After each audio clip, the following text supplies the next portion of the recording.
Well. Interesting. Wow. Boom. So many texts and tweets and tags from everybody. Everybody was tweeting and texting and tagging everybody last night. Massive news. If you saw the title of this video, obviously, whether you're listening on audio or whether you're watching on the YouTubes. Bob Chapek, Gownsky, Bob Iger, Baksky. I don't want to hear this talk. I haven't even read the article yet, by the way. I'll read it. I'm gonna read it with you guys on the air. That's kind of the point of this show. I mean, I know the basics, but I don't want to hear how Chapek decided. If they say it in the article, that he decided it's time for him to go. He's gonna go tan his head or something. I don't know. He got fired. Why? Because Disney lost so much money in stocks, and guy was not fit to lead. We know that. But I wonder how they're gonna spin it. What happened again, and I might change my tune after reading the article. But what it seems like what happened was, hey man, you left too early. I know you wanted to take your presidential run or whatever you wanted to do. You got to come back. This guy's a disaster. Look at these numbers, please. I'm begging you, come back. And people are asking, what does this mean for Kathleen Kennedy? What does this mean? Who knows yet? We'll have to take a look.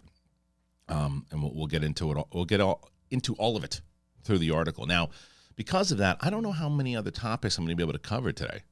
I mean, I have other ones. Indiana Jones, they're doing like a deep fake of Harrison Ford in the beginning of the movie. Now, how that's going to turn out, I don't know. How they're going to do it, I don't know. Am I getting to the article today? I don't know. There's so much to talk about with this Iger stuff, so this might be the whole entire episode. I don't know yet, guys. I'm not sure. But what I do know is I'm very excited, by the way, that every Monday, as you guys have seen, we're dealing with our friends over here, Carbon Health. Man, I love them. And I hope you guys have been checking them out. I've been talking about them every Monday. I've been talking about them on my Andor. They're fantastic. They have over 110 locations nationwide. They have 80 locations in California, the Bay Area, Los Angeles, Sacramento, North San Diego. They have urgent care needs at all locations. It's great because you can start a relationship with a professional that you can trust to take care of yourself before a major issue arises. We love them. We've been working with them for a while now. And what we love about them is what they believe. And what they believe is that everyone deserves a healthcare provider who is an active partner supporting you in your efforts to feel better and live healthier. They have care teams that have the support and resources that you need to be able to focus and build a relationship with you. It's great. They have virtual services, again, 125 locations nationwide. They're different because they believe that great healthcare should be convenient and accessible no matter who you are or where you are right now. So check them out. Go to carbonhealth.com and you can check it out in the link in the description. We're very excited to be working with them. We've been working with them since the Schmoedown Spectacular, and I was like, it's no-brainer that once we started the Cage channel that we wanted to work with them again, and we are. So, all right, other things, just a couple of things up top before we get into the show. If you haven't already, check out the merch store. The big thing right now is it's one of the later shirts to go up there, but it's losing the Sith Council, guys. It's losing the Sith Council. Capes has a couple, and then the Top Gun guy is doing good. The Top Gun guy? Yeah, the Top Gun guy is doing good. So check that out. The link is also in the description over there. You can check out this show on podcast form, Apple Podcasts, Spotify, anywhere podcasts are found. And don't forget about the Kristian Harloff and Friends channel. We started up a live stream conversation with just some peeps. I had Greg Alba on there. I had Juju from Straw Hat Goofy. Matt Serra has been on there. Ellis has been on there. Roka's been on there. Supposed to today talk to Sean Waltman, a.k.a. X-Pac from WWE fame. We're just going to talk Andor today. That'll be a little later on today around 3 p.m. PST. All right, that's it. Let's get into this thing today, man. It's the big thing. It is all about Iger. All about Iger. It sounds like a movie that they're going to do. All about Iger. And let's get into it right now. It's the big thing. Thanks for joining me here today. By my lonesome. I appreciate you. Stalling until I find the logo. There it is.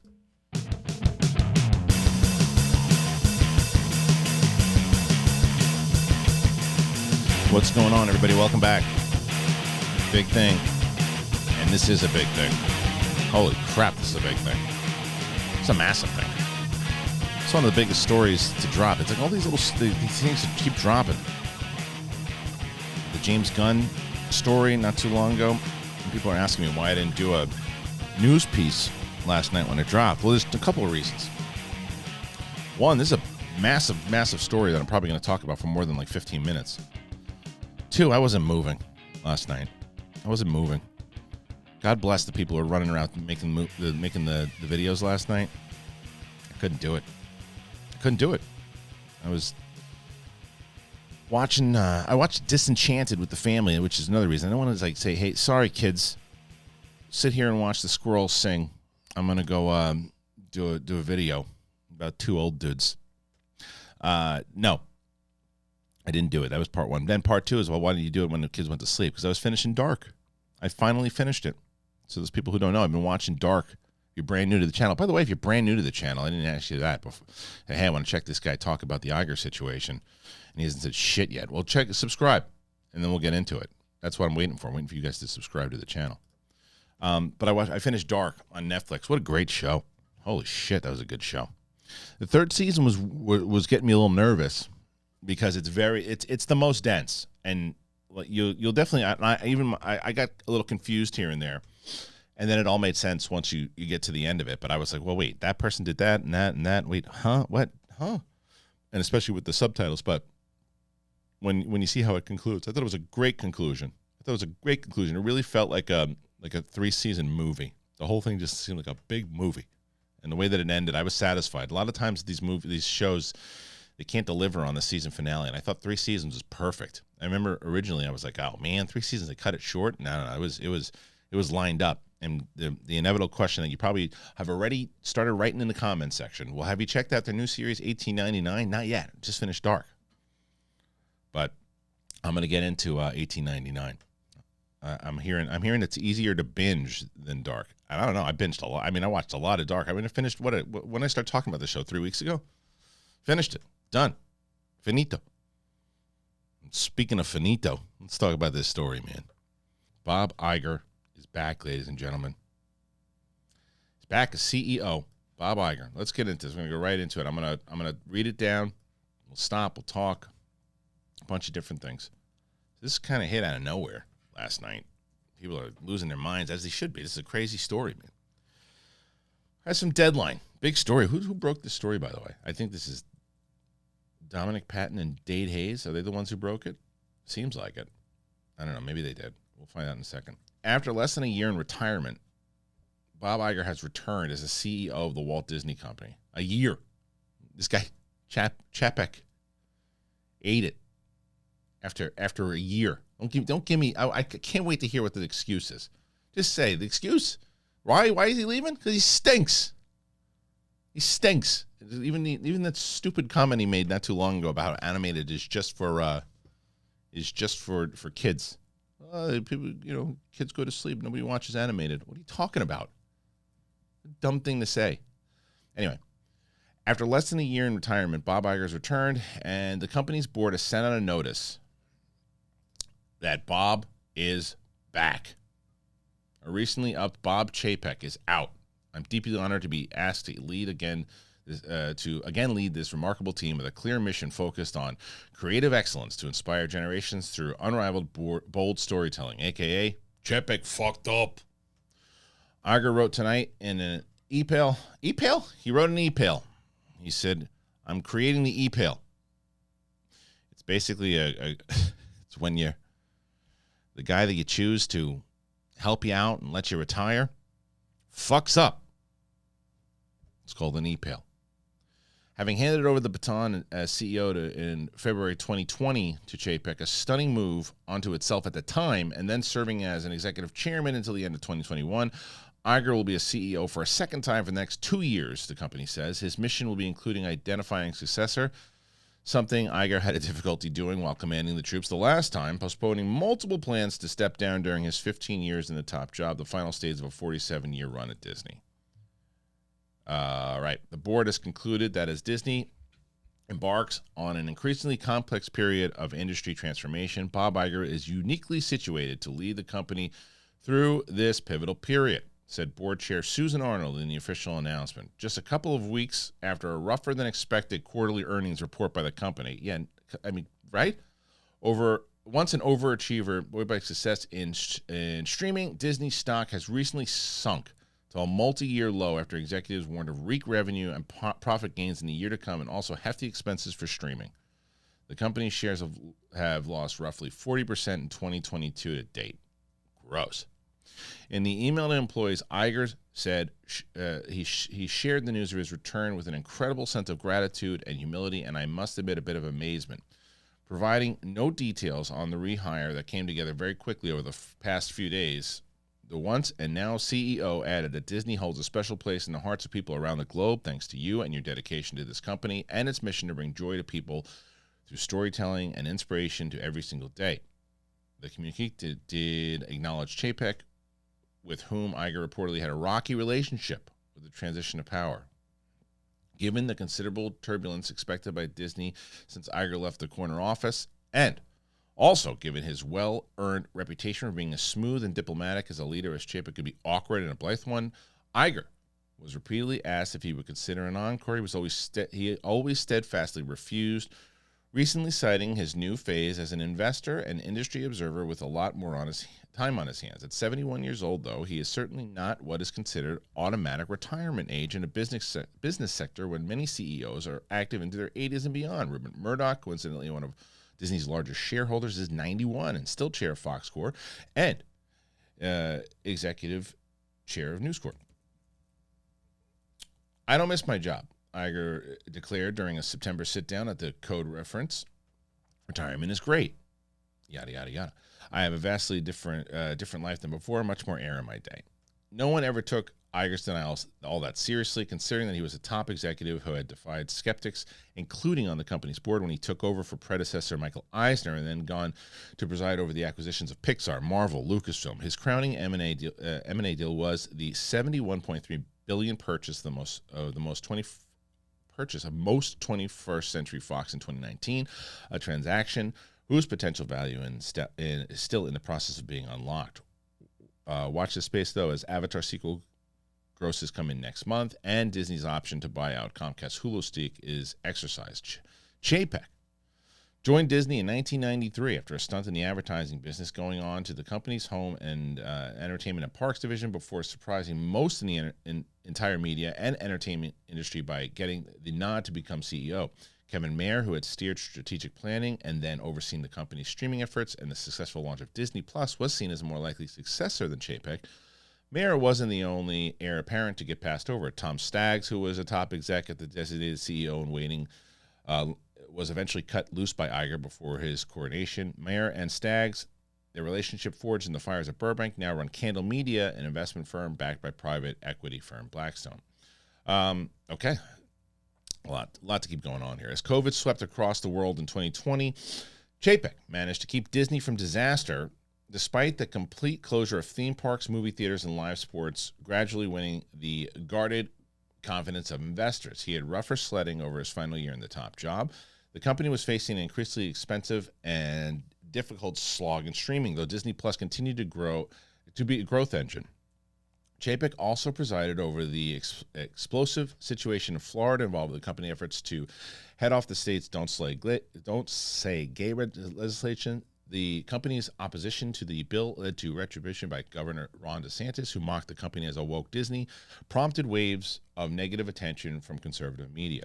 Internally, many employees were stung by what they viewed as betrayal. Iger had tweeted his opposition to the bill before Chapek did, and he indicated in press interviews that he believed the company and its leadership could have spoken out against the legislation more expeditiously. Workers held widespread walkouts to express their feelings about how Disney had handled the whole affair, and winning back their trust became an uphill battle for Chapek. We were reminded through the passion of our cast's reaction how important their sentiments are on this issue, Chapek recalled last month at a Wall Street Journal conference. The lesson he learned about navigating thorny political matters: stick to your values, to your North Stars. Blah, blah, blah. Another misstep, which people in the industry believe that would never happen on his predecessors. Watch was publicly clashing with Scarlett Johansson over the release of Black Widow. This is a big one as well. The Marvel movie had gone through the premiere access window, a Chapek innovation during the pandemic that has been used in more than a year. that hasn't been used, meaning it was available for an extra charge on Disney Plus at the same time it hit theater. The actress sued over breach of contract, saying the method of release had cost her tens of millions in back-end payments. Disney hit back hard, calling Johansson's suit especially sad and distressing in callous disregard for the horrific and prolonged global efforts for the COVID-19 pandemic. While the suit was settled a few weeks later, the fight, and particularly the sharp-clawed statements aimed at an A-list star, became a significant talking point in the company's overall dealings with talent. Chapek also abruptly dismissed TV chief Peter Rice with minimal explanation, a move that similarly unsettled the creative community. Even in the company parks unit, which they're really pissing in his face right now, as they should be. Even in the company's parks unit, which he once ran. And when I say that, pissing in his face, just reading off what he's done. So, Chapek courted controversy with price hikes and a wave of complex interlocking new offerings like Lightning Lanes, Disney Genie, and Disney Magic Key. He also infamously blamed an unfavorable attendance mix for limiting parks' profitability, riling some Magic Key holders who figured he was talking out because he didn't spend as much. You know what I'm going to try to do? I'm going to see, because I know how much, I know Campea's going to talk about it on his show. Let's see if I can get him to talk about this real quick. He's probably not going to pick up, but we'll see. I'm very curious, because I know he's going to be losing his mind over this. Let's see. See if we can get him. It's not even ringing. Perfect. What's my phone? Perfect. Let's try this. I got to get his thoughts. Thank you for calling. Oh, let's try this one. Great radio. Yeah, well, that didn't work out. Let me see if I can. Either way, I'm very curious to hear. He says I'll have to watch the show later. But the Walt Disney Company announced today that Robert Iger is returning to lead as Chief Executive Officer, effective immediately. Mr. Iger, who spent more than 4 decades at the company, including 15 years as the CEO, has agreed to serve as Disney's CEO for 2 years with a mandate from the board to set the strategic direction for renewed growth, to work closely with the board in development to successor to lead the company at the completion of his term. Mr. Iger succeeds Chapek, who has stepped down from his position. Yeah, they said, beat it, Chapek. We thank Bob Chapek for his service to Disney over his long career, including navigating the company through the unprecedented challenges of the pandemic. That's classy, at least. Said Susan Arnold, chairman of the board has concluded that as Disney embarks on an increasingly complex period of industry transformation, Bob Iger is uniquely situated to lead the company through this pivotal period. I mean, good on them for understanding it, too. What they could have done is a lot of times they do this thing, companies in general, where they just, we made the decision, we got to stick with it, we got to do this. And I honestly think, and we're going to get to this too, I think that's kind of where we are with Lucasfilm at the moment, right? Now, people keep asking us, and I don't know if they're going to get to it or not. Someone asked me today, is Kathleen Kennedy, you think she's gone? No, I don't. You remember, this when Kathleen Kennedy was part of the acquisition, when Lucas named her the successor, that was under Iger's watch. You know, they have a good relationship, at least from what I hear. I don't necessarily know if she's going to continue on past her contract, which I think ends in 2025. I think, which probably right when the new movie comes out, or a year before the new movie comes out, she'll probably oversee it. And we'll get into that a little bit more, I'm sure. Maybe we will, maybe we won't. I don't know. It's a long article, and it's a good article. So I really want to get into the meat of it in general, because that's why, good on them for realizing, look, this just isn't the guy. He's not. We're losing money in stock. We're losing this. People don't like this dude. He had a really good career as far as there's some people who are just not fit for the chair.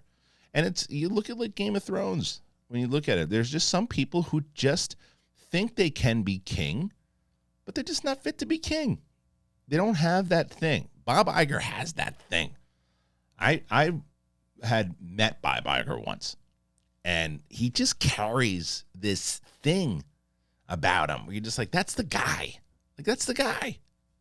And you look, and if you read his book and you see like the way he carries himself, I wanted to see what he would do in a run for president. I mean, I don't know if I would vote for him or not. I didn't hear his speeches. I didn't hear, some people go, I would have voted for him. You don't know what he was. You didn't see him in the debate stage. You didn't see him talking. You didn't see what his policies all the way through were. So you can't. I mean, I think it's silly just to say, well, I like that guy. He should be president. But I would like to see what he would have done in his run to become president. Now, that doesn't necessarily. He's only got a 2-year contract. It doesn't necessarily mean he won't do it. And people are like, well, he's never been in politics before. Well, we've seen over the last, couple of years, you don't necessarily have to be involved in politics to win the chair. But that's a different conversation altogether. He's got this chair again. He's the king of Disney once again. Now, what does it mean? What's it mean for streaming? What's it mean for? You better bet your ass though. He is as far as Lucasfilm goes. He's gonna push for those Star Wars movies. Now one of his big mistakes in Star Wars was pushing Solo out in May. That's all him, and he admits that. That was all him. So I'm wondering what he's gonna do with. I mean, obviously with Star Wars, that's my selfish part of it. He's got a lot more to do than just Star Wars. I mean, what's he gonna do with Marvel? What's he gonna do with streaming? 2 years though. We talked about this with Gunn and Safran. 2 years is not a lot of time. That's not a lot of time. Like everything that he did, I mean, you look at the heavy stuff that he did, you look at like 2011 until it was about a 10-year period. Because 2012 is when the big thing happened with Lucas, when he was able to get Lucasfilm. I think it happened in between the 2011-2012 period. But then everything else that the MCU really took off throughout. I know that Iron Man came out in 2008 or whenever it came out, 2009, 2008, I believe, whatever. But the point is, it's the growth of all of it started to happen during that time period. 2 years is nothing. 2 years is nothing. Maybe what it is that there's a lot that could be said with this. Do they have him, come in here and just basically for 2 years try to build somebody to shadow him and say, look, I can't have, we don't want another Chapek on our hands. Like, let's build somebody up here. Help us out. Help us find your guy or girl or woman, man or woman, and say, look, here we go. This is the person now.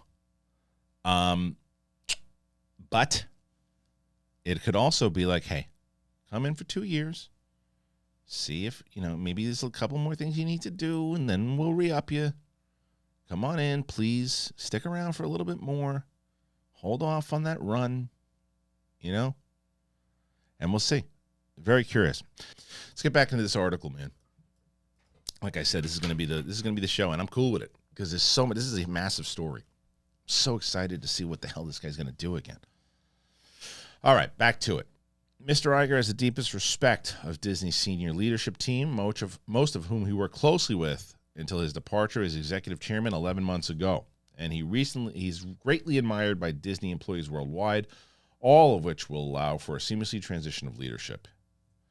The position of chairman of the board remains unchanged, with Ms. Arnold serving that capacity. I am extremely optimistic for the future of this great company and thrilled to be asked by the board to return as its CEO, Mr. Iger said. Disney and its incomparable brands and franchises hold a special place in the hearts for so many people around the globe, most especially in the hearts of our employees, whose dedication to this company and its mission is an inspiration. I am deeply honored to be asked to lead again this remarkable team with a clear mission focused on creative excellence to inspire generations through unrivaled, bold storytelling. And now during his 15 years as CEO from 2005 to 2020, so I guess he did get Marvel, so never mind. Mr. Iger helped build Disney into one of the most successful and admired media and entertainment companies with strategic vision focused on creative excellence, technological innovation, and international growth. He expanded on Disney's legacy of unparalleled storytelling with the acquisitions of Pixar, Marvel, Lucasfilm, and 21st Century Fox, and increased the company's market capitalization fivefold during his time as CEO. So I guess the only way you can actually replace Bob Iger to go, who's going to be better than Bob Iger, is Bob Iger. They replaced his dude. And that guy's not better than Bob Iger. Who can we get that's better than Bob Iger? How about Bob Iger? Okay, we'll get Bob Iger. So Mr. Iger continued to to direct Disney's creative endeavors until his departure as executive chairman last December, and the company's robust pipeline of content is a testament to his leadership and vision. Is that it? That can't be it. That's it? Wait a minute. That's how it ends?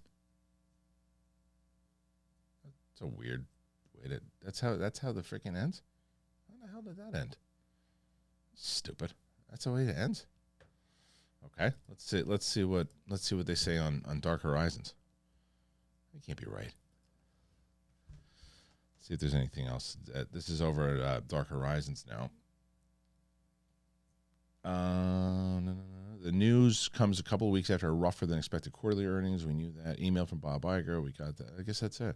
Okay. All right. Well, then let's do speculation then. Let's get into it. So, what does this mean overall? I mean, I'm so curious what it means, because if you look at, I mean, it's so easy for me to say, hey, you know, this guy, Chapek just screwed the whole thing up. So now they didn't know what else to do. So they went back and got Iger. I mean, it's ultimately what happened, but I think it's a really smart move. Again, just to go back to what I said earlier. It's like, how do you, I don't know. I mean, you know who I'm going to call about this? I'm going to call Kevin Smets. So I feel that Smetsy has a good take on this, but I want to see what he says. Let me see if I can get him. It's early, but he's got kids, so he might be up. Let's see. See if I can get him. I'm curious what his take is on this. Let's see what he says. He might not be up, or he might not pick up. Nobody's picking up right now. It's early in the morning. We'll see. Nobody. It's that early in the morning that no one's picking up right now. But I'm going to try one more time and see what we can do here. Let's see. One more shot. Ticket sales. Ticket sales? What the hell are you talking about? Ticket sales. Here, I'll try this. Let's see. I'm so curious to get the takes here, what people are thinking. Hello? Hey, John. Hey, what's up? Hey, I'm recording, but I wanted to get your take on this. Oh boy. Yeah, and I know you're going to go. My show will probably come out after yours anyway, but I got to get a couple thoughts, because you hate, as you call him, Paycheck. You hate him. And I was looking at this, and I said, and I'm so, and make sure, by the way, everybody, you got to, John's going to have a very long conversation about this, I'm sure, as he should, and I'll be tuning in. You should be tuning in too. But I got to get your thoughts on.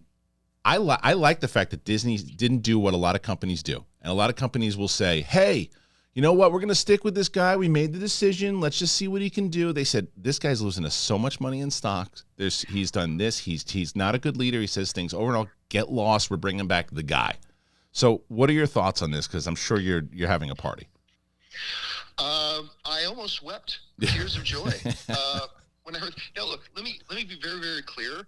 For all I don't dislike Bob Chapek as a person. For all I know, he is the sweetest, Right. nicest, kindest, wonderful man. All that kind of stuff. And to be Oh, I lose him already? hiring. When they hired him, I was like, you know what? On paper, this is a good hire. He's a company man. He's been there for a lot of years. I think this is going to be great. And even when all the mistakes were being made and I started to sour on him, I said, well, you know what? It doesn't matter. You got to give the guy probably, about 3 years. You got to give him 3 years Right. to see how it's going to turn out. And you got to keep in mind that he took over this company under the most impossible circumstances imaginable. Sure. The production was shut down, Disney cruises were shut down, Disney parks were shut down, and it's under this apocalypse that he took over. That said, he has done nothing but undo decades of progress at the company. One of his first major moves was doing an org reshuffle that completely stripped a lot of the studio heads of their authority and power. He created new layers of middle management. He put bankers in roles of making creative decisions. He created a new position at the company where this position got to make the decision about what content the studios would make and where that content would go, taking it away from the individual studio heads.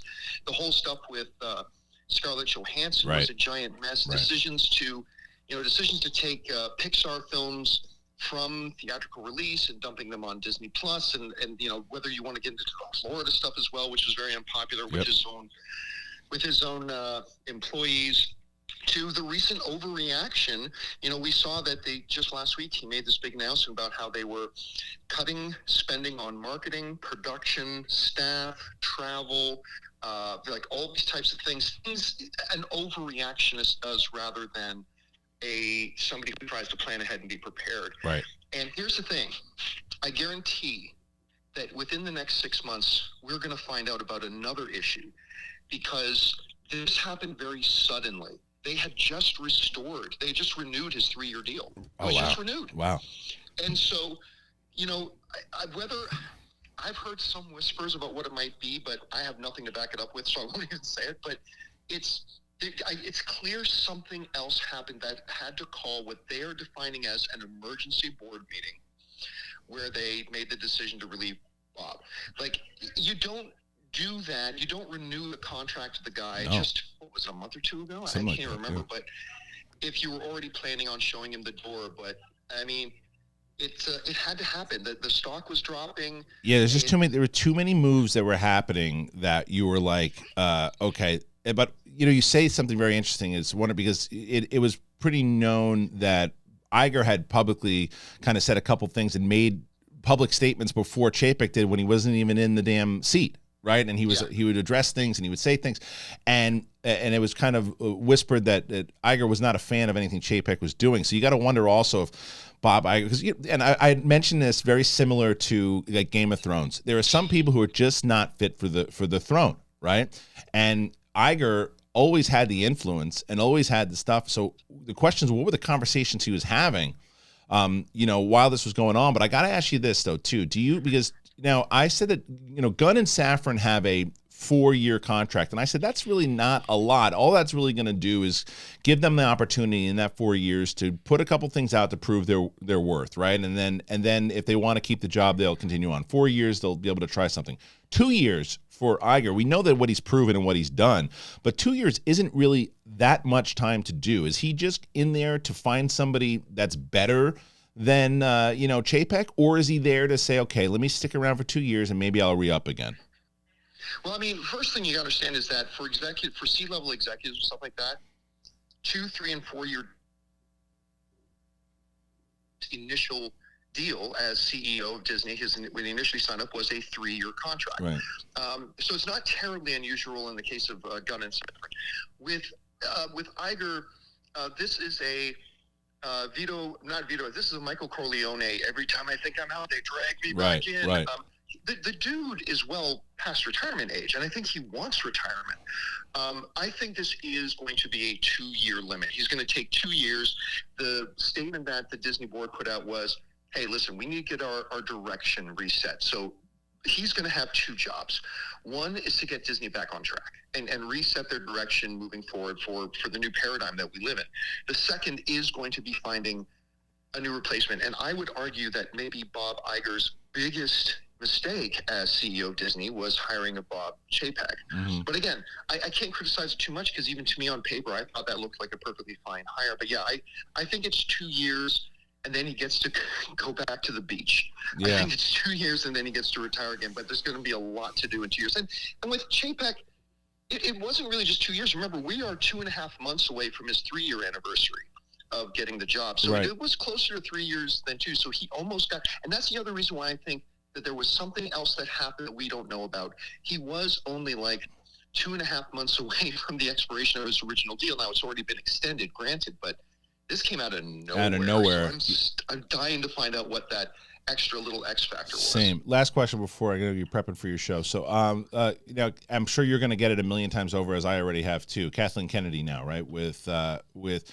Now, I've always under the assumption they have a really good relationship, both Iger and Kathleen Kennedy. I think people are jumping the gun and go, oh, well, her job's in jeopardy now. I don't think that that's the case at all. I know that her contract, I think, ends in 2025. I don't necessarily. I think that it's going to be a little bit tougher for her on the re-up this time, if that's the case. But I don't think her job's in jeopardy at all. What do you think? I think you raised the main point there. Iger is an ally. Right. So, I mean, one of the big conversation pieces that I've seen going around was, well, now that Disney's going to let Kathleen Kennedy go because, you can't excuse going this long in between putting out Star Wars movies. They put $4 billion in this, blah, blah. But from everything I've heard, the limit and the moratorium on Star Wars theatrical releases was a Bob Chapek directive. So, I mean, now whether that's true or not, I mean, maybe that'll come on Bob Chapek's memoir someday. So I think she's going to be safe until the expiration of her contract. But I've said for a long time, I don't think she makes it beyond her current contract. I think she gets to the end of her current contract. She will then move on. She'll get a really big, fat, delicious first look production deal with Disney and Lucasfilm. Yep. And she'll go back to doing what she's one of the best in the world at doing, which is just producing movies. Because, unfortunately, even though she was another hire that I was completely behind, it's turned out that this isn't the right job for her. Like you said, it's a Game of Thrones thing. It's just the throne didn't suit her. Yeah, I think she's a better leader than Chapek was, but I just don't think that the creative strategy behind it is the best way forward for her. Completely agree. Yeah, completely agree. You're 100% right. All right, John. So thank you again for taking the time. Make sure you check out John's show. Obviously, go to the John Campea channel and check out the John Campea show. And I'll be on that show hopefully next week. So, John, thank you, man. I appreciate you, and we'll talk soon. No problem. See you next week. Bye. Yeah, man. See, he obviously I had to get his take because he's been pretty outspoken about this for a while about it, and I agree with him. I think that he's right. On paper, it looks like it could be the right choice, but overall, I don't know, man. I don't know. This is very interesting, and I think we're on the same page with the Kathleen Kennedy situation. All right. I mean, that's a lot. I'm so curious of what you guys think overall. I mean, I'm sure that the comments are going to be flooded. I got to get everybody's thoughts. I mean, I always, if you're brand new to the channel and you see that I go through and I go through the comments and I answer people back and I talk to them and I try to get into the whole thing. So I got to get your thoughts on this. Like overall, if you've never commented ever before on this channel, if you've never commented on YouTube at all, comment today. And click the like button, but comment today because I want to get your thoughts. I want to hear what people think. Do you think that they should have let Chapek go for a little bit longer and see what he could do? Do you think that they jumped the gun and said, "Uh-oh, we're scared. We need Iger back," or was this the time where they said, "No, this is the move. We got to do this move. We're just taking too many losses here. This guy's not the leader we thought he was going to be, and we got to make this move. We got to get Bob back, and we got to have him train somebody or get somebody in here that can overtake him and learn from him." I got to know. I want to know. I got to hear it.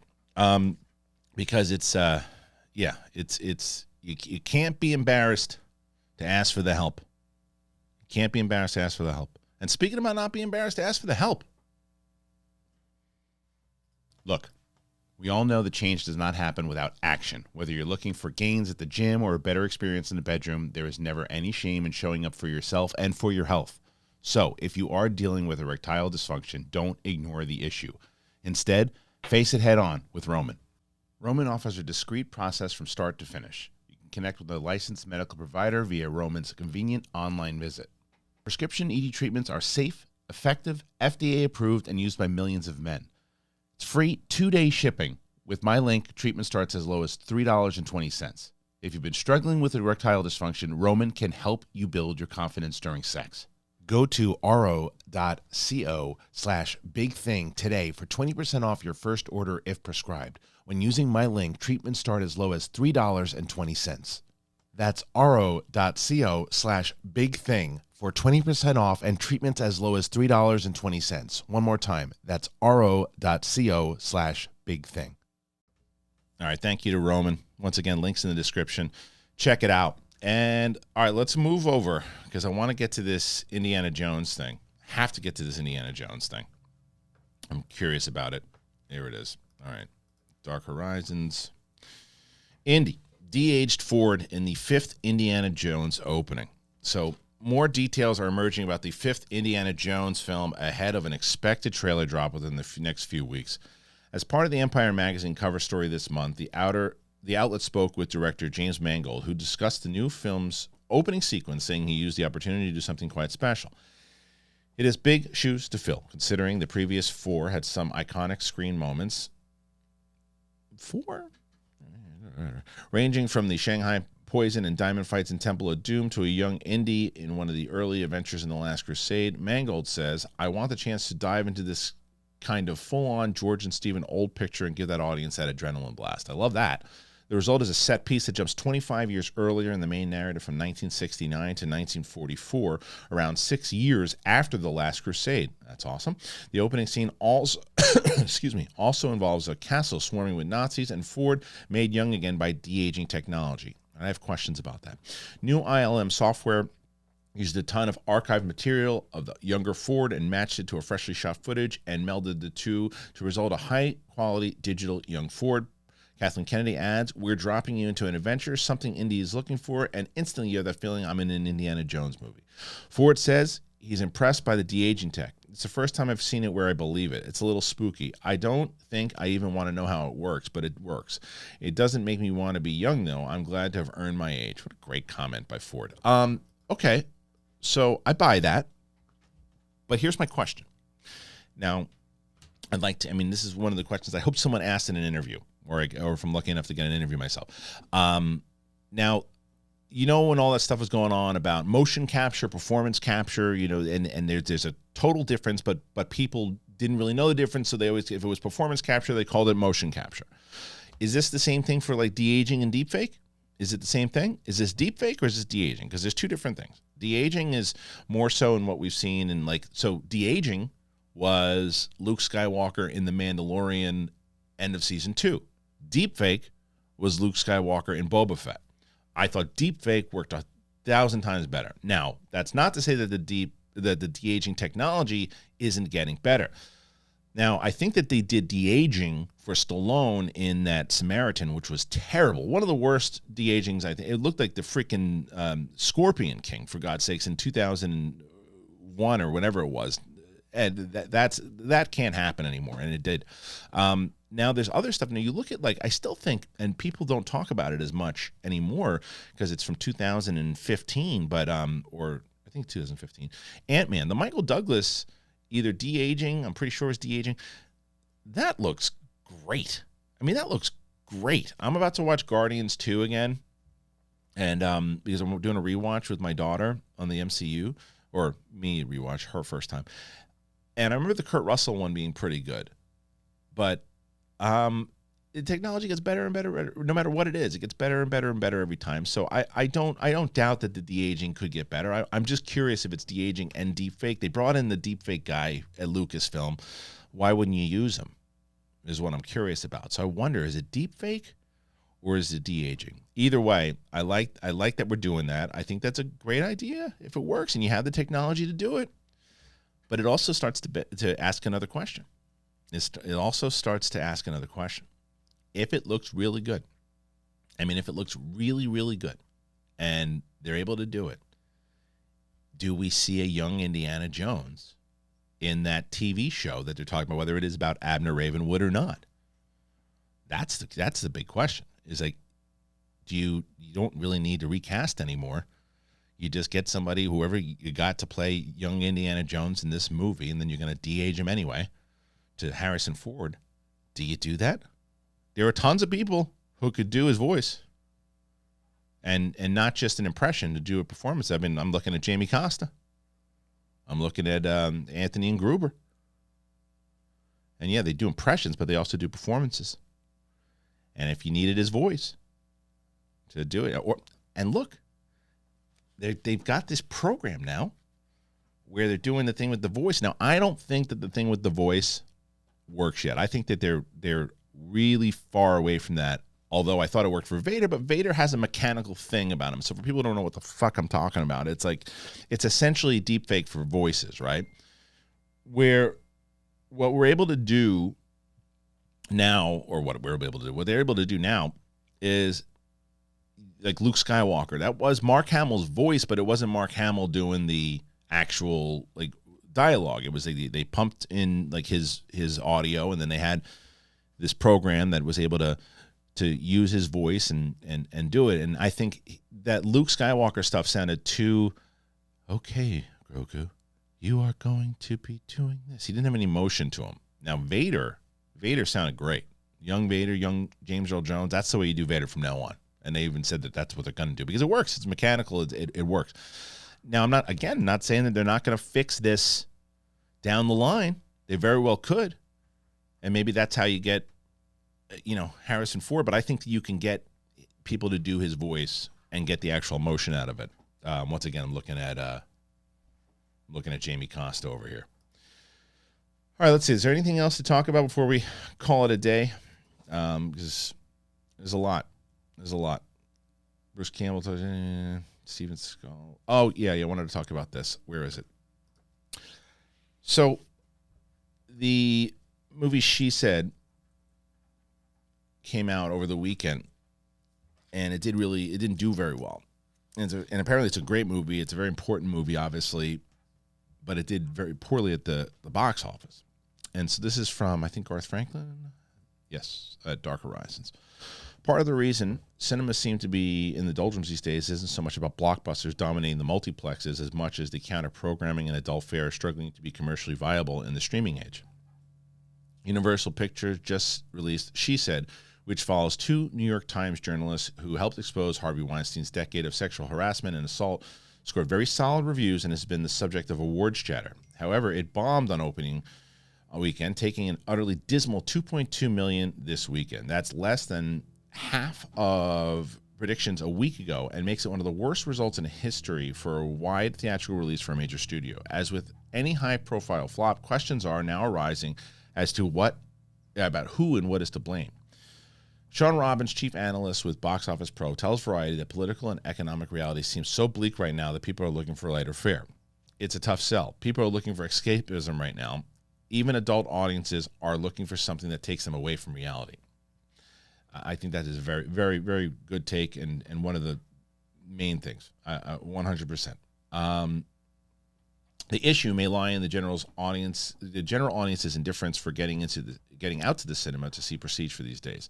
Despite rave reviews and strong per-screen averages, this year's potential Oscar contenders like Tar, Till, Armageddon Time, The Banshees of Inisherin, and The Triangle of Sadness have all taken in only a few million after a week to release. Strong limited debuts not translating into successful wider platform releases. Jeff Block, an analyst with exhibitor relations, tells the outlet, across the board, it's a scary time for prestige films. We may be witnessing a sea change in cinema. Ultimately, audiences decide what gets made right now, and audiences aren't choosing to watch these films in theaters. We've been saying this on this show for months. This isn't months. Now, this point I don't agree with Garth here, but I'll get into it. The success of Elvis and everything everywhere all at once early this year indicates audiences are willing to come out for risk-taking fare. So it could be that you're just finding the glut of this year's awards film too depressing. I don't disagree with that entirely, but Elvis was about Elvis.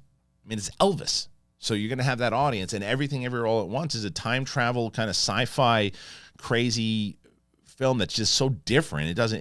So those are risk-taking I agree with, but it's different. Steven Spielberg's The Fabelmans, which began with a successful limited release ahead of a wide opening, it is seen one of the few that could cross over thanks to a heartwarming nature. Yes, and it's also got Spielberg's name attached to it. But yes, I agree. Others, like The Cannibal Romance, Tales, Bones, and all, somber family dramas like The Son and the Whale and the divisive tale of Hollywood excess that is Babylon, face steeper challenges as a resurging COVID, record inflation, and a looming recession has people becoming much more selective about where they spend, including cinema going. So I will say that I agree with mostly everything that Garth has to say here. But yeah, we've been saying this on this show.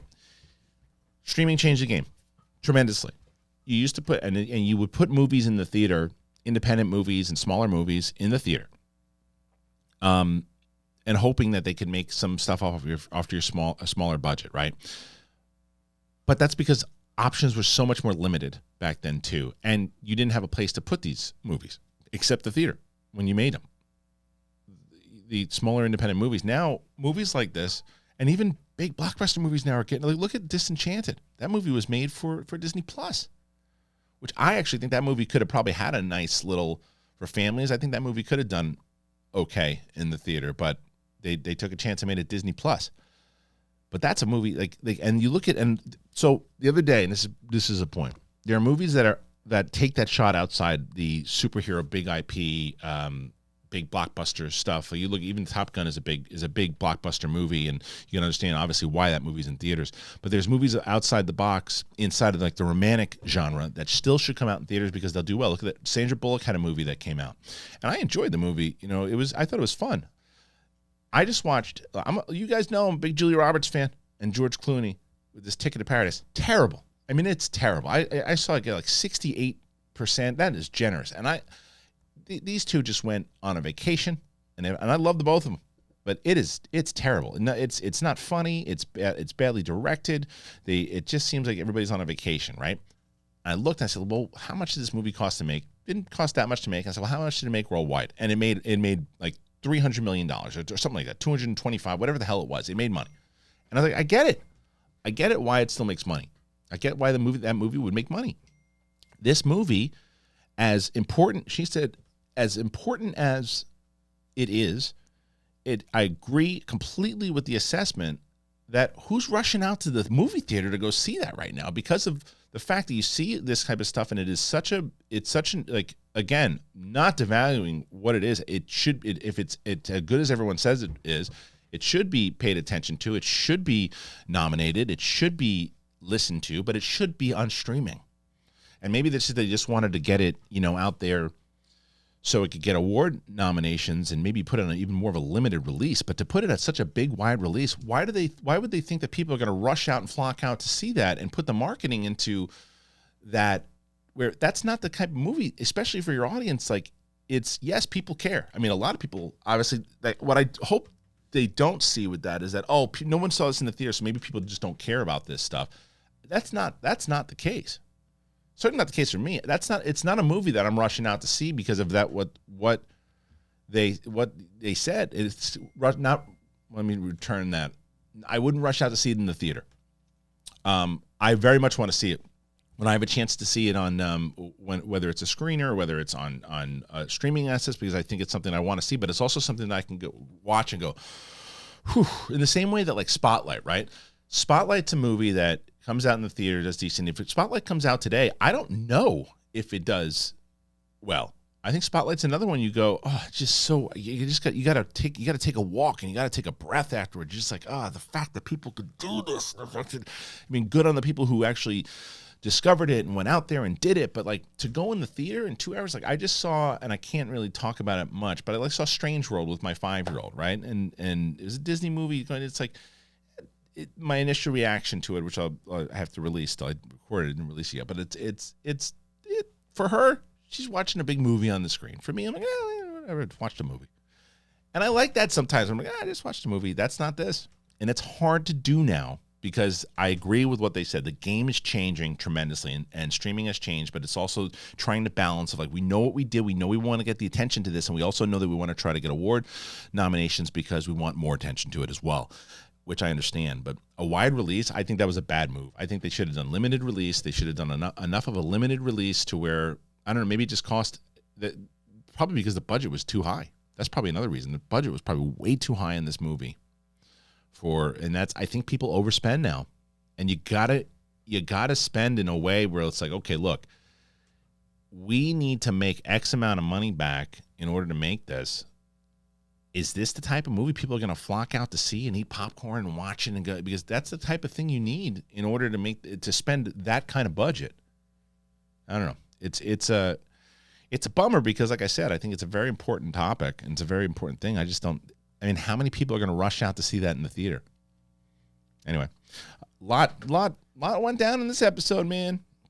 I thank you and thank Carbon Health once again. I thank you guys for checking us out. If you haven't already checked out the merch, please do it. Links in the description. Please do that. Check it out. If you haven't on audio, please download us or follow us on Spotify. Very, very, very, very, very, very important. Kristian Harloff and Friends channel on YouTube. Check that out also. Thank you guys very much. I appreciate you so much, and I'm so glad that you are here with me. I know that we're going to have Thanksgiving this week. I will be doing shows. Probably going to do a few more solo shows this week. I'll probably have Wednesday, we'll have Sith Council probably digital with myself and Mike and Steph covering the season finale of Andor. Thursday, I'll probably do a solo show. Friday, I'll probably do a solo Capes and Cows because, everybody's out for the holidays. And that's it. So we'll be back, and we hope that you join us on Wednesday for Sith. Thank you guys so much. Who is texting me so much? Stop this. I got to figure this out. All right. Thank you guys. I appreciate you. We'll see you on the flip side. Peace.